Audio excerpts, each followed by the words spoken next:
Hey, everybody. Boy, oh boy, we got one with some current news for a change. You may know that I do these once a week, so I record them in advance and we put them together. It takes a little bit of effort and time. We put this to bed usually like on a Friday, and stuff happens.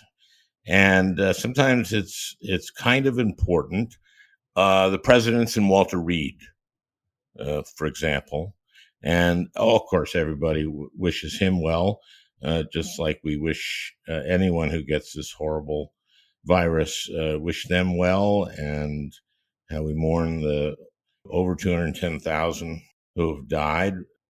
This just puts in such stark relief how pathetic the response of this president to this virus has been. He had a chance to handle this right from the beginning. We learned from Bob Woodward that the president knew about this back in February. He knew what it was. Then he lied about it to the American people and said it was a hoax. The contrast between his campaign and the Biden campaign could not be starker. At the debate, if you watched it, you saw the president ridicule Joe Biden for always wearing the mask. And of course, his family was there in the front row of the debate, not wearing masks. And his wife, turns out, is positive as well. We extend our wishes and hopes for her recovery as well. But my goodness, how can any American now vote for this man? The focus now has to be on COVID. A number of my former colleagues were at the nomination ceremony at the Rose Garden for Judge Coney Barrett, not wearing masks.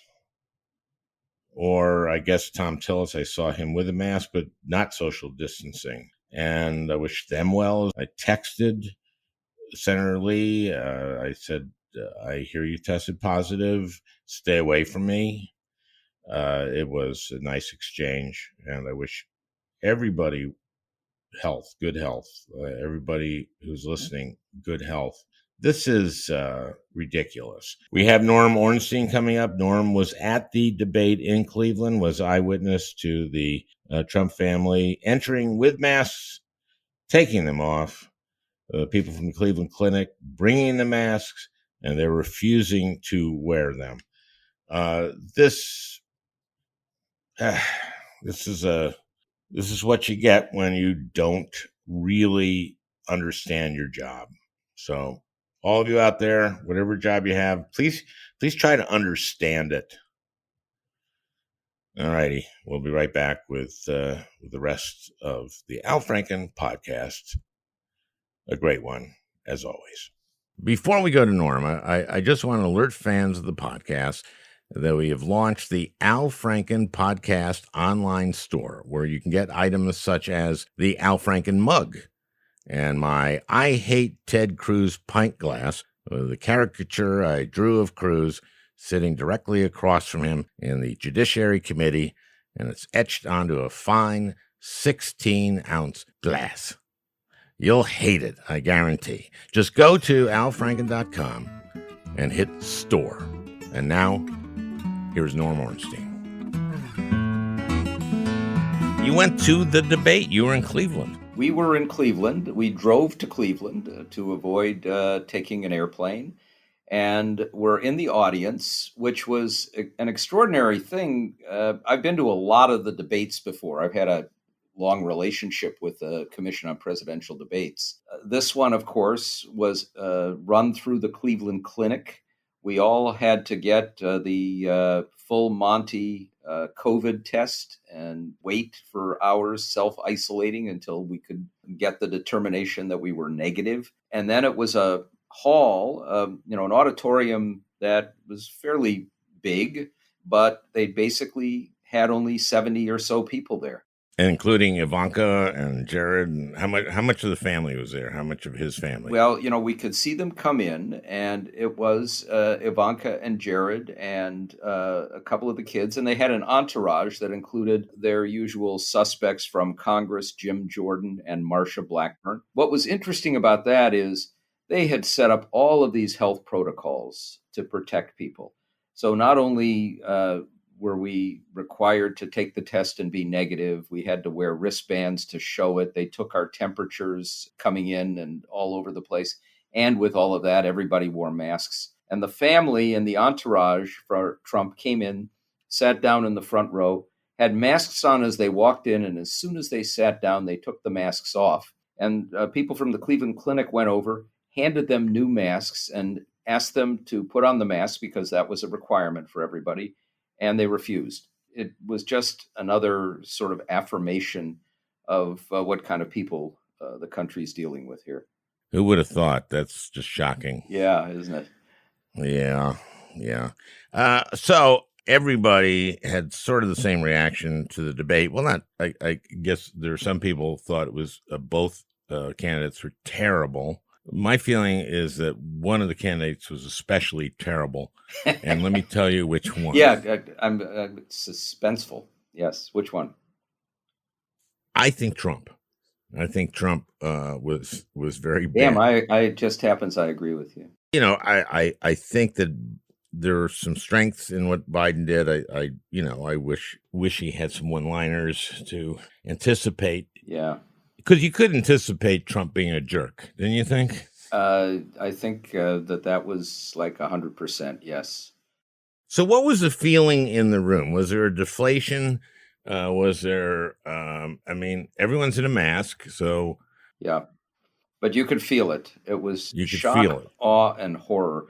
The way I felt, because we had to sit there and, Chris Wallace started out saying, the audience is not participating in this. You applaud when they come in, you applaud when they leave, and otherwise you stay silent. And everybody complied with that. But the feeling that I had through most of it, remember the scene in Kill Bill 2 where they bury Uma Thurman alive, put her into this coffin and put the dirt over it, and you're like, she's stuck there. It's a feeling of horror. It was like being trapped in this room where you could not move. You couldn't get up. You couldn't do more than quietly gag and try and deal with the throw up in your mouth. Did you throw up in your mouth? Because that... just a tiny bit. But it was also, because of the way the room was set up and the small audience size, we were really not very far from the participants. So we're, yards away from Trump. And it was just scary as could be as he went on these rants. It was like having a monster there while you're trapped and can't move. And the feeling in the room, to whatever extent you can get a vibe, really was shock. Everybody expected him to be his usual bombastic self. We all remember the debates from the primaries and the debates with Hillary Clinton. But doing it at this level was pretty shocking. And of course, some of the statements that he made, the one big takeaway, the Proud Boys, and then the predictable, as he's done with almost every official in his administration who's come clean about his corruption or his collusion, where he follows by saying, well, I don't really know them. He did it with Manafort. It was his campaign manager. He was just a peripheral figure. I, had him in the room a few times, or I don't really know who that is. Maybe I took a picture with him.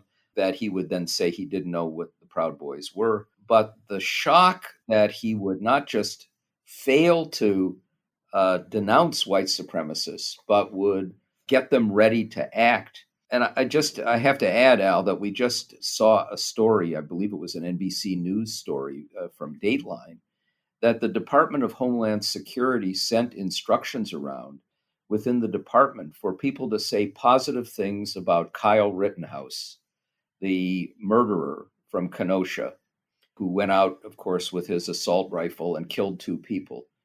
which, basically is just a reinforcement that this was not just a mistake or a misstatement on his part. This is a government-wide policy, an executive branch-wide policy of support for white supremacists, terrorists, and murderers that just is beyond the pale. So, what inferences can we draw from this in terms of Trump's approach to this election? I mean, that's sort of the $64,000 question. Is he anticipating losing the vote, but winning in the courts, or winning by intimidation, or is it like a plan that he had, or is he just desperate and out of control? Is he so angry and so desperate that he's out of control? And what was going on there? I believe he is angry and desperate, and that he does have a plan. And the plan, which was not just in the statement about the Proud Boys, and when it's stand by, they knew exactly what he meant. And he can denounce them now, which he won't do, say he doesn't know who they are, get his minions to backpedal, but they know exactly what he meant. And remember, he also talked about how his loyal followers, just trying to make sure the election is safe, were kept out of the polling places in Philadelphia, which was basically a lie.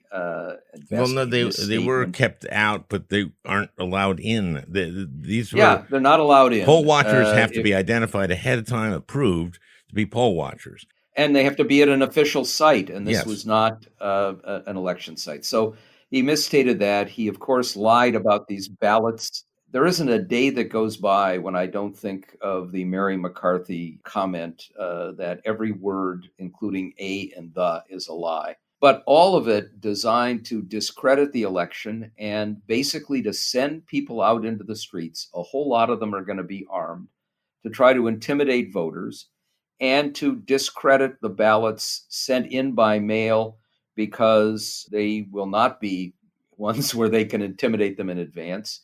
We know now that William DeJoy, his hand-picked Postmaster General, defied a court order on slowing down the mails and ordered him to put back in the mail sorting machines that he had taken out. And DeJoy said, we've dismantled and basically destroyed them, which means he's destroyed government property to keep the mails from going out. They refused or failed to send out almost 2 million change of address forms around the country, which means that people will not get in the mail the absentee ballot forms that would otherwise go out to them. The systematic attempt to disrupt the vote, to suppress the vote, and then very possibly to use violence during the early election days and the election day itself, and to very probably try to find a way to declare victory on election eve and figure out ways to stop the vote. These are not just things that we exaggerate or that are made up out of whole cloth, because he's talking about them openly. This is just like Russia, if you're listening, find the 30,000 emails. That was a joke. Openly colluding. Yeah, right. Just like injecting the disinfectant. That came up in the debate. And by the way, maybe you could inject some bleach in your arm, and that would take care of it. This is the same man. That was said sarcastically. That was said sarcastically. And so here's the deal. Yeah, it was sarcastic. Just listen. Right, and then I see the disinfectant, where it knocks it out in a minute, 1 minute. And is there a way we can do something like that by injection inside or almost a cleaning? Because you see it gets on the lungs and it does a tremendous number of the lungs. So it'd be interesting to check that. So that you're going to have to use medical doctors with. But it sounds interesting to me. He's sarcastic in a very different way than most people. And I was sarcastic just now. But here's the thing about stealing the election. Biden was very, very explicit about saying, nope, we're going to have an election. Whoever wins, wins. Biden, I think, was telling Americans, vote. Go ahead, just vote. And I do believe that if we scare people to thinking that your vote isn't going to count, your mail-in vote isn't going to count, that fewer people will vote. So I'm just telling all my listeners that because of this, even more so, the importance that you vote and that your friends vote and everyone you know votes. That's the way we beat him. Because I think the only way he doesn't steal this election is if he can't. I think you're spot on there. And I'm actually more hopeful now. You know, people have been criticizing the debates and saying, what do we need these for anymore? And, you know, this was just a horrible experience. The word shit show was used by almost everybody. Dana Bash on CNN immediately said shit show. Yeah. It was just great to see. Yes. But, you know, for all of that, I actually, after the nightmare of sitting through that yards from Trump, I reflected on it a little bit and I thought, you know, this actually was extremely valuable in one particular way. For an awful lot of voters out there who don't follow this stuff day to day, they've seen Trump bloviate and they've seen him lie here and there. They, you know, hear about the tweets or they read the tweets. They see some of the comments he's made in press conferences.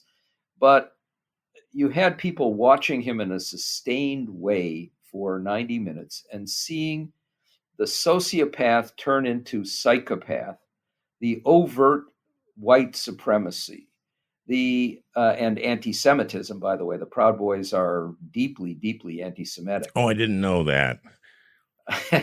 I just thought they were just racist.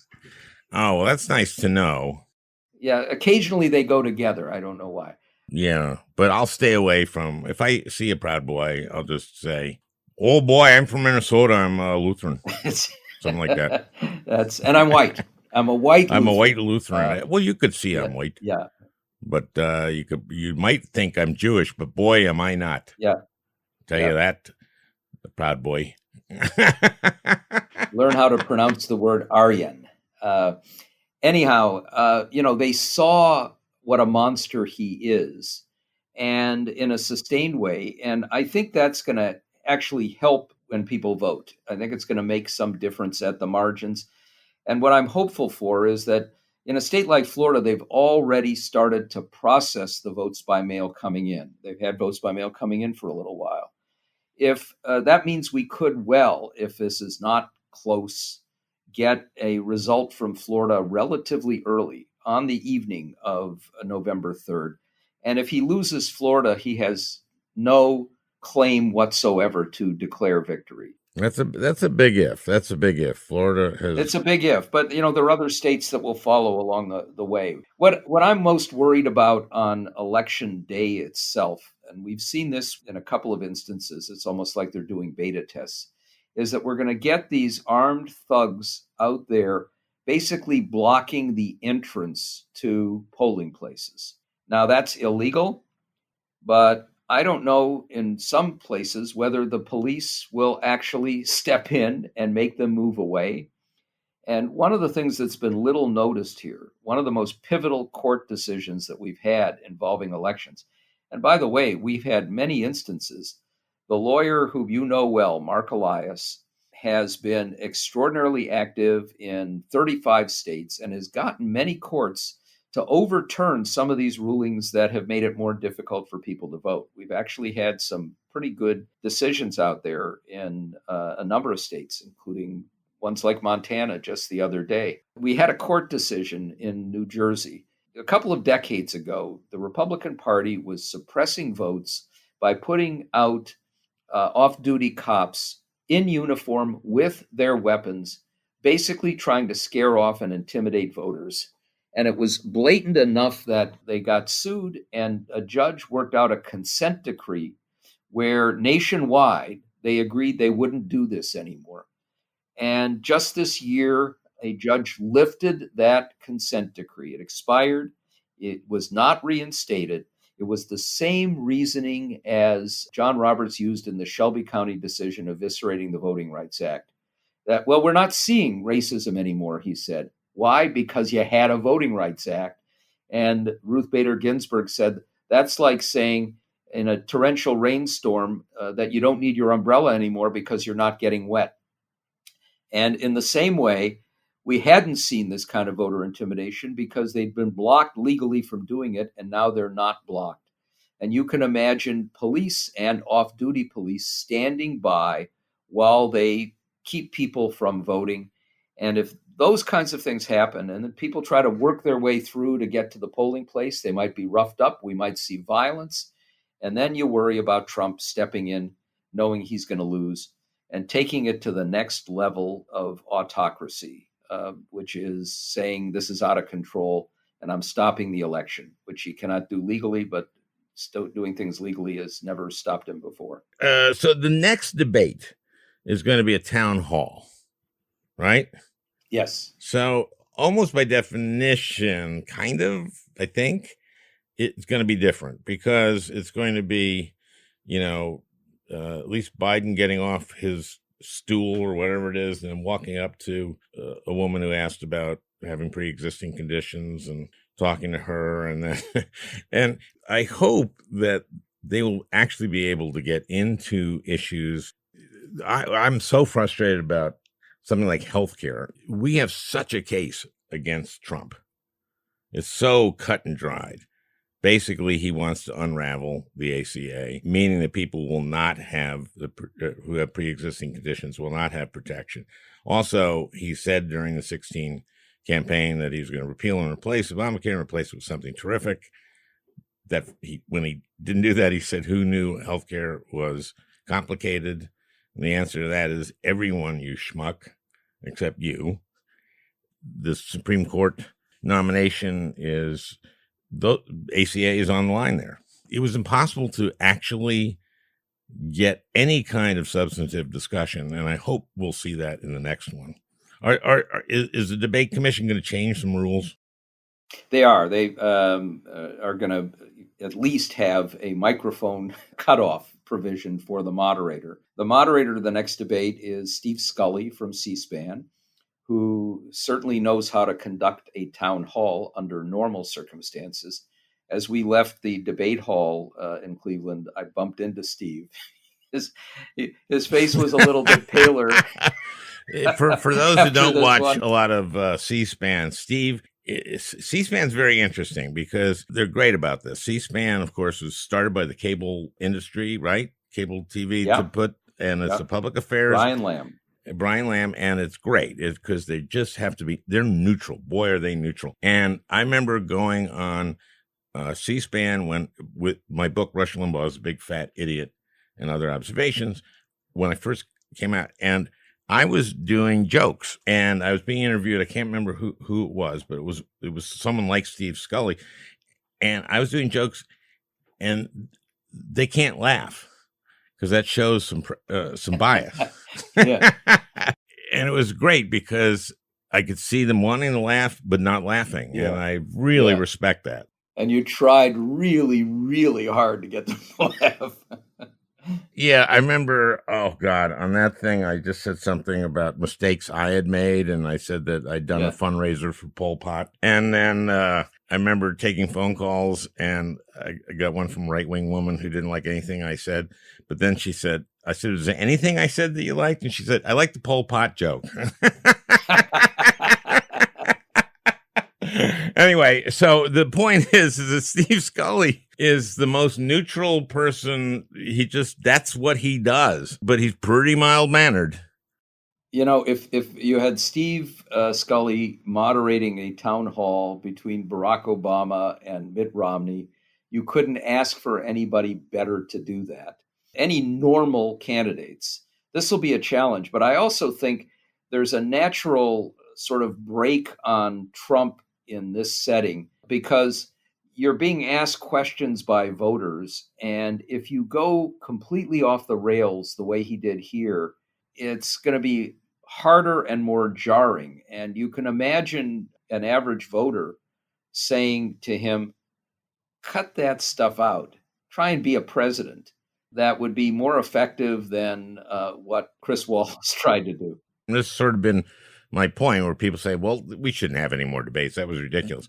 This format really is the perfect response to this, because Yeah. you can't do what he did when they're actual human beings, Americans, who are asking questions, because the next one's going to get up and go, Mr. President, you're being ridiculous, or something to that effect. Exactly what you're saying. Before we move away from what you said about the Affordable Care Act, one of the things that I wish Joe had done, because it's so Trump, for the last 6 months in particular, every time he's been asked about the Affordable Care Act, the lawsuit that his administration ardently supports to completely eliminate it, he has said, we've got a better healthcare plan and it'll be there in 2 weeks. That's right. And every week he has said it'll be there in 2 weeks. And I was sitting there, biting my tongue, wanting to shout out to Joe Biden, why don't you say you said it would be there in 2 weeks? He said like 7 weeks ago or 8 weeks ago, it'd be there in 2 weeks. Well, of course, he's never had a plan. He doesn't There's know no plan, a thing about and there healthcare. will not be a plan, and they cannot have a plan. And of course, we know, and having been very much intimately involved in the drafting of the Affordable Care Act, and having written one of the key provisions that saved Americans billions of dollars by requiring health insurers to put a huge share of their money directly into actually what they're supposed to be doing. Once they put the structure in place, which was essentially the same structure that Republicans had come up with in 1993 to come up with their alternative to the Clinton healthcare plan, and that Romney used, one that was built around trying to make sure that everybody was covered with an individual mandate, and that you had competition among exchanges, but with a certain set of provisions so that every plan covered people adequately, which included protections when it came to pre-existing conditions. That was the core of it. And once in the tribal life in which we live, Republicans decided that they were going to oppose it, and every particular of it, they were left with nothing. They have no alternative that they can use that actually does cover pre-existing conditions.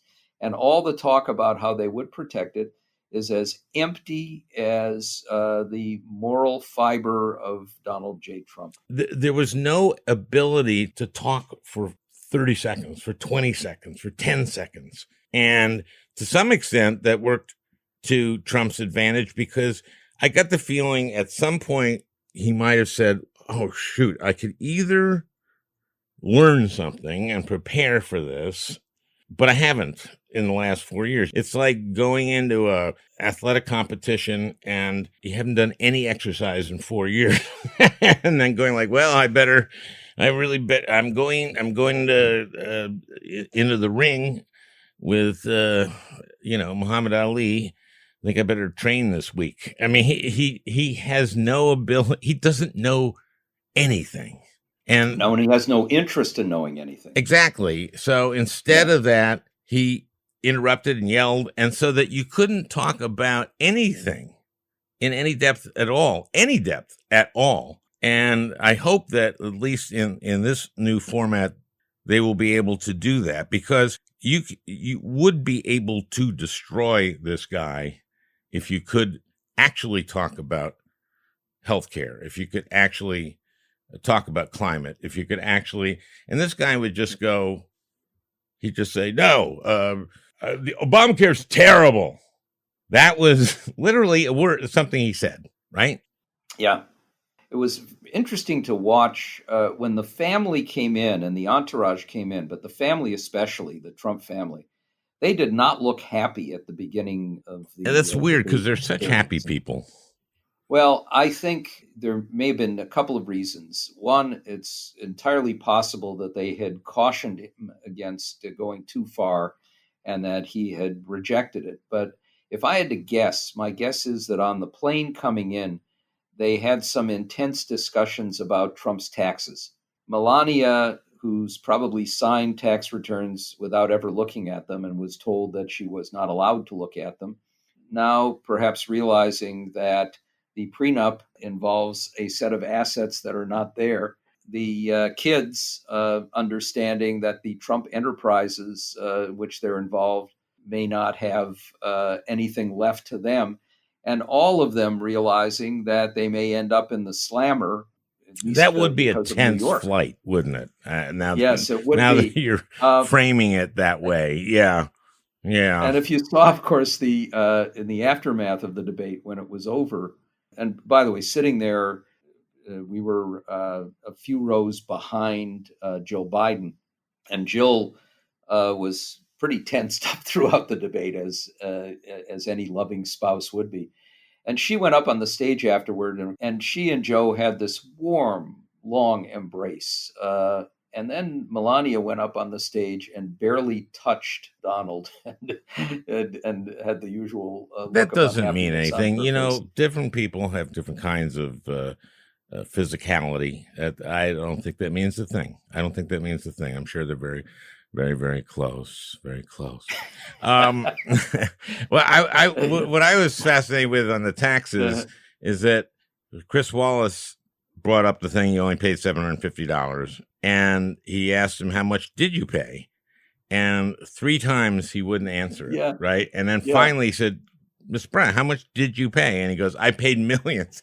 And if he Millions paid in federal taxes. in federal taxes, That one, the previous day when the tax returns were first out and he was asked about them, first, of course, he said it was fake news.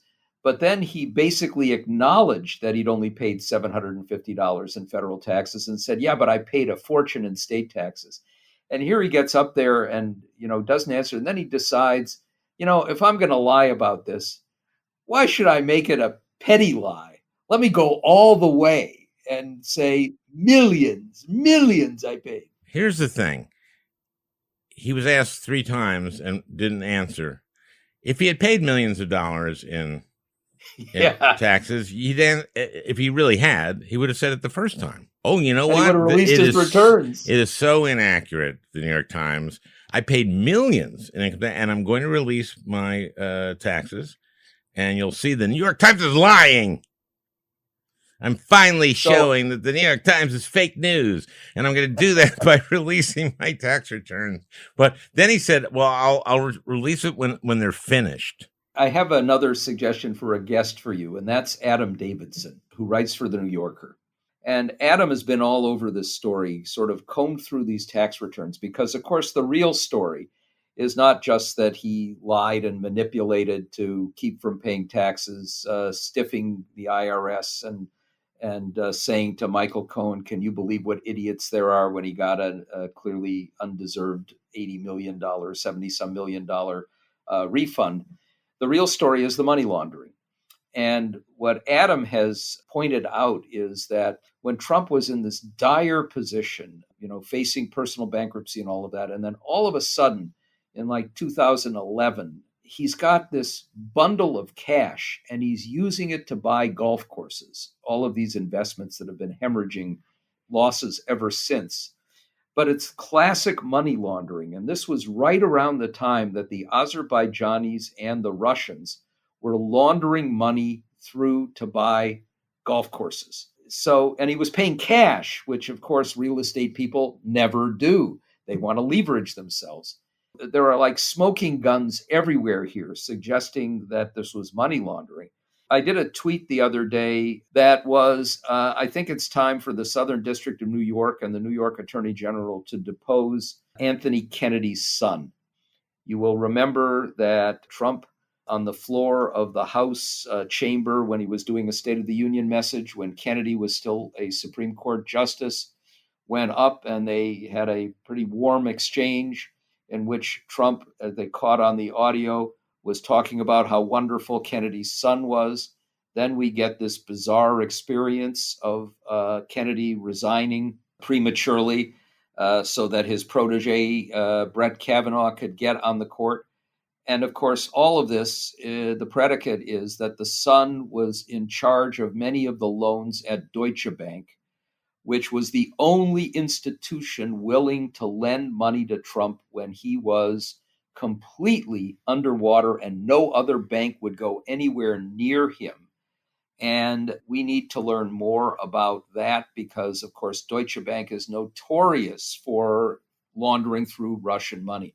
There are ties here that are amazing. If we defeat this guy, I think there's going to be a lot of investigations into this, and Which is why he's so desperate to do anything he can to keep from leaving. So, Norm, thank you. Al, it was fun talking to you. Always, I hope Norm. we'll do it again soon. Well, thanks very much to Norm Ornstein. We're going to take a break, and we'll be right back with Franklin Foer and Natasha Bertrand. Frank Foer, staff writer for the Atlantic Monthly, and Natasha Bertrand, national security correspondent for Politico and political analyst for NBC and MSNBC, join me. Guys, let's start with John Ratcliffe. He's the director of national intelligence. Let me put it this way. If you were the president, would you want John Ratcliffe to be your national intelligence director? Well, if I was the president and I wanted somebody slavishly devoted to my interests who would be willing to overlook facts and threats to the United States in order to protect my political future, then I'd say Ratcliffe is the guy. Okay. How about you, Natasha? Ratcliffe had virtually no experience in the intelligence community before he was appointed to this position, which has traditionally been held by veterans of the national security and intelligence communities. He had about a year and a half on the House Intel Committee as his kind of qualifying experience to be appointed to this role. And of course, he was a huge defender of Trump during impeachment. So I would say that if I were Trump, this is the perfect person to have in this position. If I were any other president, this is probably not the guy that you want in that role. Okay, well, you guys are biased because you know a lot about this. Am I correct? In what sense? Well, this is your beat, and it has been your whole career, right? Yeah. So I've been covering national security and politics since I started journalism, and this is someone who, people in the intelligence community were like, well, I guess he's better than Rick Grinnell, but not by much.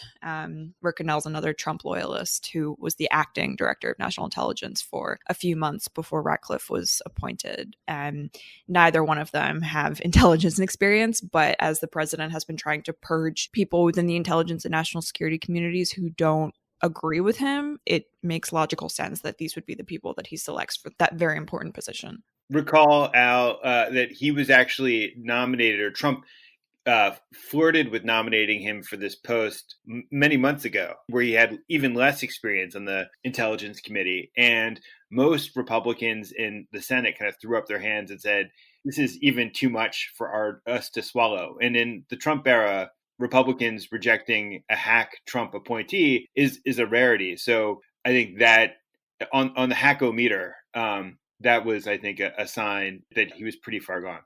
But he got a couple more months of seasoning. Yeah. So what did Ratcliffe do lately? I mean, why are we talking about him? I mean, I know the answer to this, but you guys tell me. Well, on Saturday, he announced that the Office of the Director of National Intelligence would no longer be giving in-person briefings to Congress about election security. So they would be sending written products to the committees to read about activities related to threats to the 2020 election, but they wouldn't be sending people to have conversations with members of the House and Senate about election security concerns. So what they said was that they were really worried about leaks, and that's why they put an end to this practice of having people go down there and actually speak to the members about these threats. But it doesn't really add up because there had been leaks for many, many months about election security issues from the Hill, which is always to be expected. And they continued to schedule these briefings. So something seems to have changed in the last week or so that made Ratcliffe feel compelled to tell members of Congress that, hey, we're not going to engage with you in person anymore. Because that kind of in-person engagement makes it so that members of Congress can actually push back and ask questions and elicit more information from the intel community than just something that they would receive on a piece of paper. And those confrontations were the things that were leaking. And ultimately, what did leak was that a top official in the government had said that Russia was again trying to help Trump win re-election. The intel community, particularly Ratcliffe, was not happy about that leak. Subsequently, it's been scrapped, the in-person briefings. But I think we also need to stitch this incident, which could seem minor, into a broader narrative about how the Trump administration has handled questions about Russian interference. And so if we jump back to, I think it was February, the acting director of national intelligence was a guy called Joseph Maguire. And unlike Ratcliffe, he was a veteran of the intelligence services, a widely respected guy, the type of person that you would like to have in this job. And one of his deputies went to, I believe it was the House Intelligence Committee, and described the threat of foreign interference and answered questions. And a few weeks later, Maguire and his deputy were fired by Trump. And so the problem is that there is this kind of relentless pattern that kind of traces back even to the Comey firing at the very beginning of the administration, where the administration doesn't really want to talk about Russian interference. It doesn't want to answer questions about the 2016 campaign. This is just a very dangerous situation, because in order for the nation to defend itself against an attack by Russia, it needs to be able to talk about the prospects that it's being attacked by Russia or China or Iran or whoever, because it's a vast distributed system. There are 8,000 jurisdictions that administer elections and are potentially vulnerable to Russian attack. And so if the people who know aren't saying that there's a threat, the people down the line aren't going to do what they need to do to respond to that threat. The Congress isn't going to pass legislation that might bolster our defenses. And because of that, we're left vulnerable. It makes you suspicious. And it makes you suspicious. That Russia helped him get elected in 2016, and that, Trump is, compromised, which we really know that, right? I mean, there was collusion and lots of it. You guys have read the full report from the Senate Intelligence Committee, right? Yeah. Yeah, it's a long one. And how long was that thing? 966 pages. And it was volume 5. It was just one volume. So that was your job, to read that thing. Yeah. Is there anything in those 900 plus pages that my listeners might be interested in? There's a lot. It's more than twice the length of Mueller's final report, and it covers a much wider range of issues regarding counterintelligence threats to the country posed by Russia and by the Trump campaign's dealings with Russia in 2016, whereas Mueller's report was very limited to a narrow criminal investigation. So the Senate Intel report could actually address broader questions and be a bit more speculative about what actually happened 4 years ago. So probably one of the biggest takeaways is how far the Senate was willing to go. The bipartisan Senate report, I should add, Republican senators signed off on this, in describing Trump's campaign chairman at the time, Paul Manafort, as someone who was a very serious counterintelligence threat. And also, the person that he was in regular communication with, Konstantin Kilimnik, was a Russian intelligence officer, according to the Senate. In a way, they're saying here just flat out that this was collusion, right? I mean, they're not using that word, but when you're talking about the campaign chairman giving polling data to a Russian intelligence officer and communicating with him regularly about, updates to the campaign and things that they're doing, it's hard to describe it in any other way. And that's what the Senate report, one of the biggest takeaways of it was, I think. And that was internal polling data. It wasn't like the latest Gallup poll, right? It was internal polling data, yeah. And in the Mueller report, that was internal Trump campaign polling data on Pennsylvania, Michigan, Wisconsin, and Minnesota, right? Yeah, and the suspicion among many people has always been that the Russians then used that information to figure out micro-targeting, so who to target for voter turnout, voter suppression efforts, and how to try to swing those states in Trump's favor. It is still unclear to what extent, if at all, the Russians use that data to inform their advertisement targeting, especially on Facebook and other social media platforms. Paul Manafort's excuse has always been that he gave the polling data over to show that he was just doing well in the campaign, that he was running a winning campaign again, and he was trying to drum up business.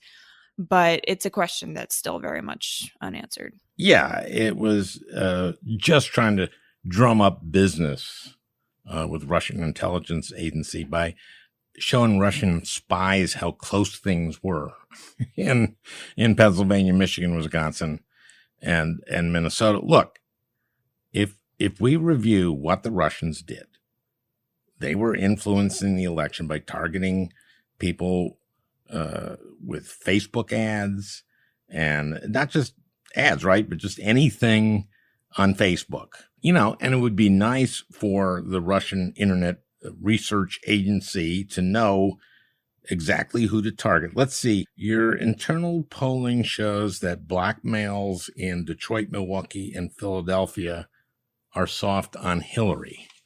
Let's target the ones who have shown interest in Black Lives Matter. Huh? Let's target them with anti-Hillary stuff. Yeah, Al, just to refresh everyone's memory, Konstantin Kilimnik was Paul Manafort's right-hand man. That when Paul Manafort started doing work in the former Soviet Union in 2004, he didn't speak any of the languages, and so he needed an interpreter. And he hired Kilimnik to be his interpreter. And Kilimnik is a diminutive little guy who comes from Russian-speaking part of Ukraine, who studied at the Russian Military Intelligence Linguistics School. He was kind of Manafort's Manafort. He would trail after him. He styled himself to be like Manafort. He dressed like him, used the same cars. He went from becoming his translator to becoming his chief deputy in Kiev, and became kind of like a son to him. They would text each other about everything, about women, about clothes, about cars. And wait a minute. Women. Paul Manafort was married. He had a mistress in Kiev. That is so disappointing. Yeah, no, I know. A man of a high moral character, you don't expect something like that out of him. I wasn't counting on being disillusioned in this interview. No. So Manafort, even as he's come back to the United States to restart his career, is talking to Kilimnik on a daily basis. And they communicate surreptitiously. And so they use encrypted communication devices where their messages automatically disappear. And they would write one another draft emails that they would never send, that they would keep in folders on an email account that they shared, so they could perpetually erase them after having read them, and there was no record of transmission. And so there's two things I think that are significant in this report. One is that they were talking every day about confidential sorts of things, and so we don't know what he was passing on. And the report is very explicit in saying that Kilimnik didn't just study at the Russian Military Intelligence Linguistics School, but that he was an active Russian agent through the campaign. And even more significantly, it says that he was tied into the effort to disrupt and interfere with the U.S. election in the form of the hacking and leaking of email. And we don't know a lot about this because it's redacted in the report, but all of it is highly suggestive that the Manafort-Kilimnik relationship seems pretty bad when we know for a fact that he was passing along polling data, but it's probably even worse given that Kilimnik was in even deeper into the Russian operation than we'd known previously, and that their communication about campaign stuff was likely much, much, much more extensive than just kind of a one-time or two-time passing along of polling data. So they could see that black men in Pennsylvania and Michigan and Wisconsin were soft on Hillary, and they could target them on Facebook using Facebook's algorithms, which are also very granular, and target black men in Philadelphia and Detroit and Milwaukee who have shown interest on Facebook in Black Lives Matter and target them with negative stuff on Hillary, like her super predator quote from like 1994. Now, is that what they could do? Is that how this was used?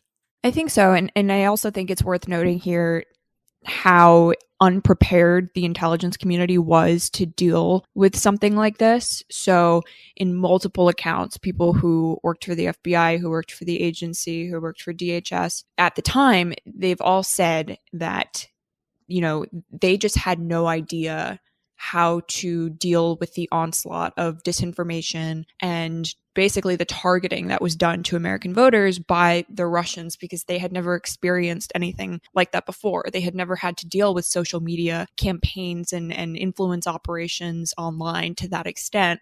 So when the Russians were maybe using this polling data, for example, to target voters in swing states and try to impact the election in that way, the Obama White House, as well as the intel community writ large, were just totally not equipped to respond to it. And of course, another matter entirely is whether they even wanted to respond to it at that point. But, they just were caught totally off guard. So what else was in the 900 pages of the report that I might want to know about if, say, I were a curious person? Now, I think that the Senate Select Committee on Intelligence reports on Russia are really the best documents that we have detailing what happened in 2016. It's a much more compelling and thorough narrative than the Mueller report. It just does a better job of telling the story. And so it looks, this volume of the Senate report looks at every single one of the allegations that Trump was colluding with the Russians. And so it begins with Manafort and it ends by looking at the allegation that Trump was somehow compromised. And I think it's a pretty fascinating section of the report, because while it explicitly concludes that there was no evidence that the Russians blackmailed Trump, it goes on to detail Trump's visits to Moscow and his behavior on those trips to Moscow. And given that this is a sitting president of the United States, it's kind of remarkable what they air in the report. They quote people who were eyewitnesses describing a tryst that he had with the former Miss Russia. One of his Trump's good friends is quoted about going to a strip club in Moscow. There's a quote from somebody else who describes Trump showing up at a meeting in the Moscow mayor's office with two women on his arm. It essentially concludes that the Russians would absolutely be trying to collect compromising information on Trump. And it concludes that he very likely engaged in behavior that would have been compromising, the sort of stuff that would have been mana for a Russian intelligence agent to collect on a figure like Trump so that they get use it against him later. We just don't have any evidence that they did use it against him later. But it's a fairly fascinating and, in its way, damning account of Trump's previous trips to Moscow. Let me ask you this. Do the Russians ever, follow you in any way or put microphones anywhere? Oh, yeah. Yeah, no, they've been known to do that before. And in fact, in a different section in the report, there's a description of how Trump's security guy is asked whether Trump would like to have several women sent to his room, and the request is handed to him by a total stranger. That kind of reeks of a honey trap type of mission that Russian intelligence engages in quite regularly when famous visitors come to Moscow. And the Senate report had so much detail. I mean, they actually managed to get the receipts from Trump's room in Moscow from his visit to 2013, showing that his room had actually run up a hefty bar tab of like $150. And that in and of itself raised questions because Trump doesn't drink alcohol. So who was running up that bar tab and who was in his room? And what does this say about his comments about what he actually did in Moscow that night? And there are little details throughout the report that just reveal the immense amount of information the Senate was able to collect in the last 4 or 5 years that investigators are still flagging as potentially significant. Well, he might fancy a late night Virgin Mary or two or a Shirley Temple. So that's not dispositive, I suppose. But whether it's women in Moscow or money to bail them out, I think it seems pretty likely that Trump has been compromised. But we know for sure that the Trump campaign colluded with the Russians. And we know that explicitly from the report, and not just Manafort and Kilimnik, but also the release of the emails, if not the hacking. And there is much more in the report of a connection between Stone and Manafort and Deripaska, right?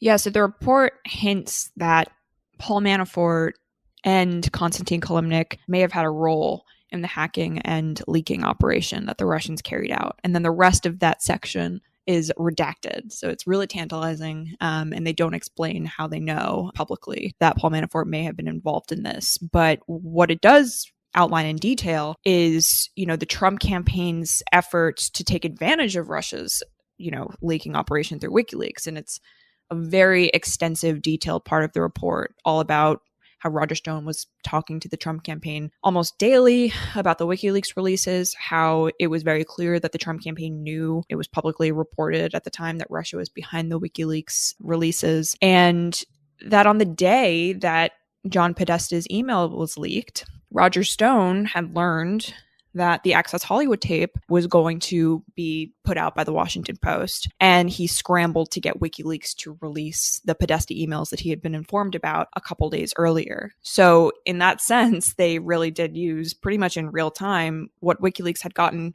that the Russians had stolen from the Democrats to help them politically. The timeline there is laid out, I think, in the most detail that we've seen and in the most incriminating way that we've seen, frankly. If we just examine the few things that we've been talking about, they kind of sum to one of the biggest scandals in American political history, that you have the manager of a presidential campaign in daily contact with a Russian intelligence agent who was working to subvert the election. You have a top campaign advisor to the Trump campaign in daily communication with a cutout for the Russians, who was able to release devastating information at a crucial moment in the campaign where the Trump campaign could have been destroyed by the Access Hollywood tape, but managed to use Russian WikiLeaks to redirect the conversation. So, what we're talking about are really significant channels of communication, and talking about collusion that actually substantively changed the trajectory of the campaign. And let's not forget the release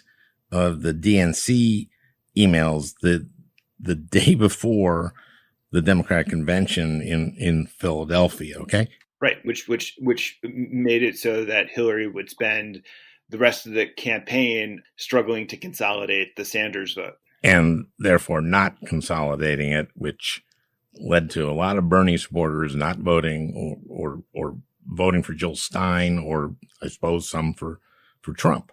Just to add something quickly, it wasn't even just, members of Trump's campaign that were trying to do this on their own. Trump was also obsessed with the missing emails from Clinton's server. He publicly requested that Russia find That was a them. joke.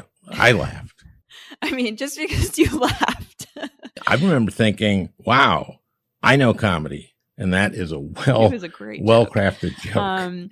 But he, this was something that he was overseeing, essentially. And members of his campaign were more than willing to carry it out for him. And the other issue that the Senate report brings up is that, they come the closest that anyone has in saying that Trump lied under oath to Mueller when he submitted answers to written questions saying that he didn't remember his conversations or having any conversations with Stone about WikiLeaks. The Senate report said that was just highly implausible, and just raised the likelihood that Trump committed perjury in that sense. That's why they made Trump take the dementia test. Gee, how could you not remember your conversations with Stone, Mr. President, about WikiLeaks, huh? So let's take this going forward now. Maybe there's a reason, perhaps, that Ratcliffe will only submit written briefings and not allow committee members to ask questions of his people. What do we think is going to happen between now and the election in terms of what the Russians are going to be doing?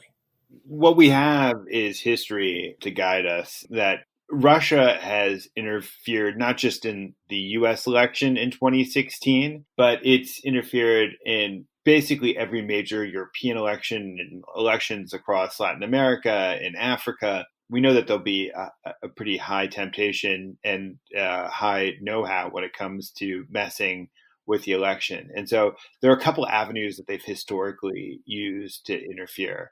One is that they've collected a tremendous amount of information about the electronic systems that are the infrastructure for American voting. The American electoral system is hugely dispersed. There are more than 8,000 jurisdictions that administer elections. And Russia, in the last election, managed to probe the computer systems of all 50 states when it comes to their election infrastructure. And they managed to also infiltrate the systems used by the vendors that sell equipment to these jurisdictions. So they have this incredible topography of the electronic infrastructure of American electioneering. And the question was, last time they collected all this information, but they decided to stop just short of actually interfering with the election. And according to a lot of people in the Intelligence Committee, what they were doing was casing the joint. They were collecting information that they could use in a future attack. And they've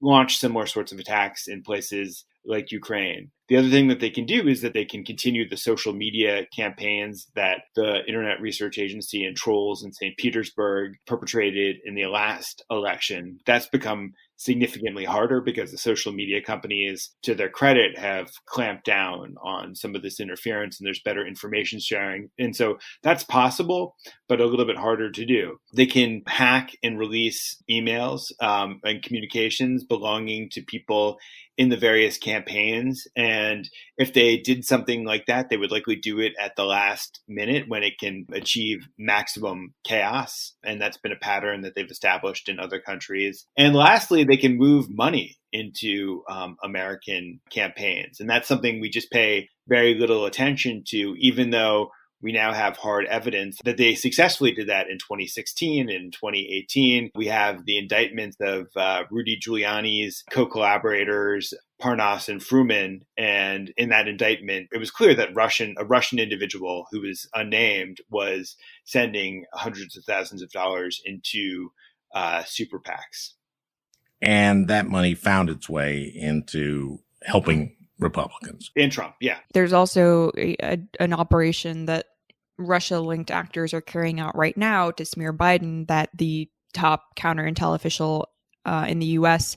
announced publicly a couple weeks ago, which was really remarkable that he would actually name one of these Russia-linked actors who was trying to undermine Biden in this election. But we may not get that kind of information moving forward due to the change that the Director of National Intelligence made. Can you explain that one? What was that one, and what did it reveal? Essentially, Bill Evanina, who's the top counterintel official in the country, announced in a public statement that a guy by the name of Andriy Derkach, who's a Ukrainian lawmaker, was trying to sow disinformation about Joe Biden and his relationship with the Ukrainians prior to the election to try to smear him as corrupt and as a thief, and basically spreading Russian talking points about how Joe Biden and not Trump is the corrupt one, and about how Joe Biden and not Trump is the one who is practicing nepotism and all of this stuff with regard to his son, Hunter. So that's sort of an extension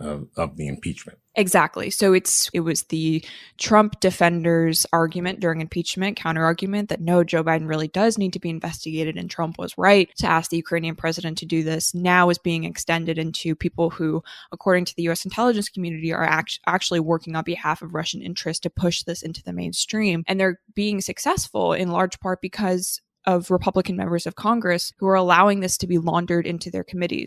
So whereas the Russians had a lot of help, frankly, from the media in 2016 and kind of getting this information into the mainstream, now it seems like they're successfully getting members of Congress to legitimize it. Let's move on to the election that's coming and what the Russians are going to do. A lot of people say, well, the Russians are going to be back, but I don't think they actually ever left. And what do we think they're going to be doing between now and November 3rd? Well, if we knew, it would be easy to stop. And I'm not saying it's all up to you, Frank and Natasha. no, I think that what they have is a fairly comprehensive strategy, a fairly robust set of tools that they can use to seriously disrupt the election. And if I think, to me, the scariest thing that Russia could do is amplify or provide grist for Donald Trump's charge that the election is rigged. So let's say election day rolls around and it's clear that he's losing in the polls. And if there's some shred of evidence that somehow the process has been tainted or not legitimate, or if Trump's predictions of, his allegations of fraud have some sort of shred of basis, then he's going to try to say that the results of the election are illegitimate. And so what they could do, and what they've done in Ukraine in 2014, is they could say, hack into the Wisconsin State Board of Elections website and put up false results that showed that Trump was actually losing. And that suddenly would give every Twitter demagogue, conspiracy theorist, the president, basis for trying to discredit his loss. And I think that's really the nightmare scenario that we're facing. And it would be fairly easy for the Russians to pull something like that off. And like I said, they tried a similar sort of stunt in Ukraine in 2014 and were modestly successful with it. I think people really should be cognizant of these possibilities, familiar with them, which will give us maybe a little bit of defense. Yeah, and I think the scary thing too is that people in the intel community don't really seem to know what the Russians are doing either. I mean, when you speak to them, they're like, well, we haven't really seen as much activity as in 2016 surrounding, the scanning of voter infrastructure. And there hasn't been nearly the level of activity by the Russians specifically in trying to penetrate these systems, nor have there been as many successful attempts to do that. But what they say is like, okay, so what are they doing instead? Look, their goal is not just to discredit the election. It's not just to help Trump. It's to discredit democracy, to discredit American institutions. And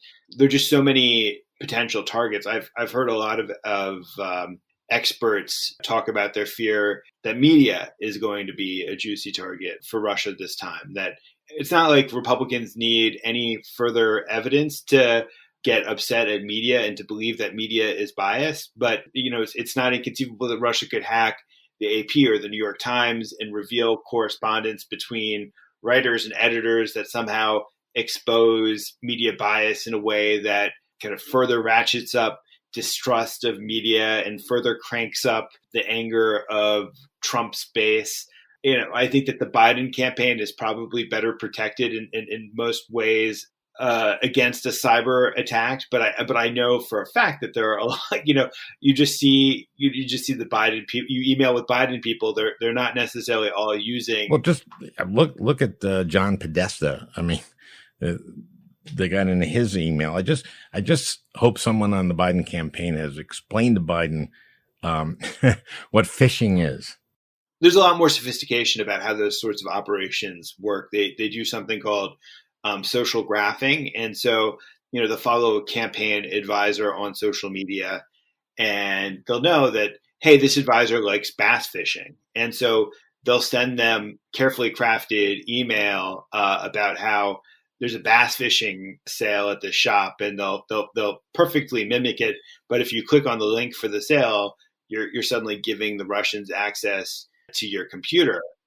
What would be funny is if how they actually got in was an ad for lures. Yeah, exactly. That would be delicious.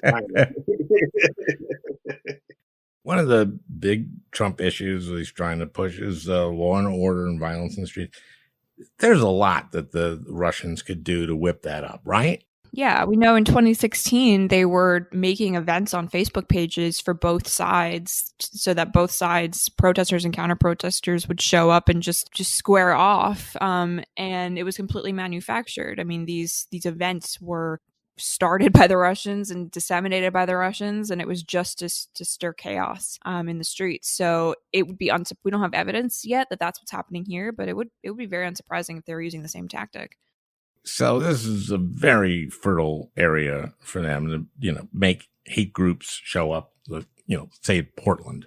Russia is not stupid. And ever since the KGB during the Cold War tried to exploit America's race problem in order to divide and destroy the country. And we provided them with a pretty juicy target. And if you go back to the Charlottesville rally, a year after Charlottesville, there was a counter rally. It was against the Unite the Right.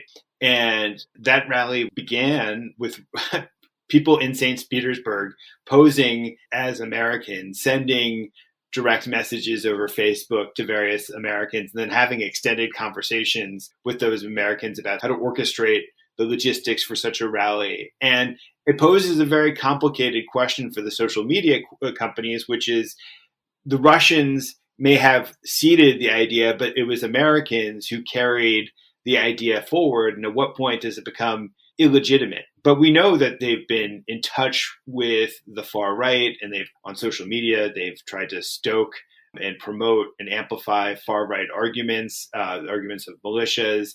We know that they've done the same on the left, that they were kind of fascinated with Black Lives Matter, and we're perpetually trying to find a way to amplify Black Lives Matter messaging, and also to insinuate themselves virtually into those networks. So right now it is in Trump's interest to heat things up, to stoke things up himself, but he also has a partner in that. When you look at what Russia's objectives are in American politics, you'd have to say that they're succeeding pretty wildly. Some of it is their doing, that they've been shrewd in how they've stoked hatred, but most of it is our own doing. We're pretty good at trying to destroy our own democracy and the basis for our own politics.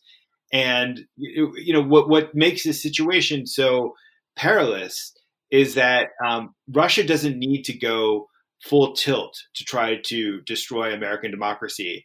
A feather push from Russia could have devastating effect. And if they decide to just kind of gently push certain buttons or to inject certain pieces of misinformation into the system at the appropriate moment, it could just have devastating effect. What should we be looking for the remainder of the campaign to see what might be coming from the Russians or other allies of Trump and the Trump campaign? Probably disinformation is a big one. That's still a serious problem. As Frank said, the social media companies have done a good job. Well, an okay job of clamping down on some of it, especially when it comes to foreign actors spreading disinformation. But just kind of being savvy news consumers and asking where this information is coming from and who is motivated to put it out and what is suspicious about it, I think could go a long way in identifying these efforts by foreigners to interfere. The Russians, I think, probably have changed their tactics a bit since 2016 because they know that they've been caught. Not that they probably care, but they know that everything that they were doing in 2016 is kind of out there as having been tried and true. So paying attention to things that I think the intel community is trying to put out there about the people and the individuals who are pursuing these Russian efforts is also important, because as opposed to in 2016, when the intel community was extremely tight-lipped about any of this stuff because Obama didn't want to put his finger on the scale, we've actually seen a bit more transparency this time around coming from FBI, DHS, and the intel community writ large about Russia's motives and about, what they're actually trying to do, which is undermine Biden. Those are pretty remarkable statements for them to be putting out. And experts say that we just really need to read between the lines on these things and recognize that this is them trying to be proactive this time around. One of the things, Al, that makes it so hard is that a lot of what they're doing is imperceptible. And so to give you an example, the last time around, they created a lot of content on social media. They created memes and photos and slogans, and they were very active generators of theories and rhetoric. And this time around, in order to not get caught by the social media companies, their accounts are less active in terms of generating actual substance, and they exist in order to amplify or to kind of place their thumb on the scale of the argument. The other thing that they really want us to do is to kind of lose our sense of balance. They want us to panic about their own presence, really. They're delighted that Americans are so obsessed with Russian interference because we're inflating their significance in the world. We're making them seem like they're omnipotent actors on the global stage, and that makes them feel good. That makes Putin feel like he's bolstering his reputation with his own people and bolstering his global reputation as a villain. So what you're saying is I probably shouldn't air this. Yeah. Yeah. Or maybe we're just Al Franken, handmaiden of Vladimir Putin. Okay, guys. So don't panic, everyone. Thanks so much. Thank you. Well, I hope you enjoyed listening. That beautiful music is by Leo Kottke, the great Leo Kottke. I want to thank Peter Ogburn for producing this podcast. We'll talk again next week.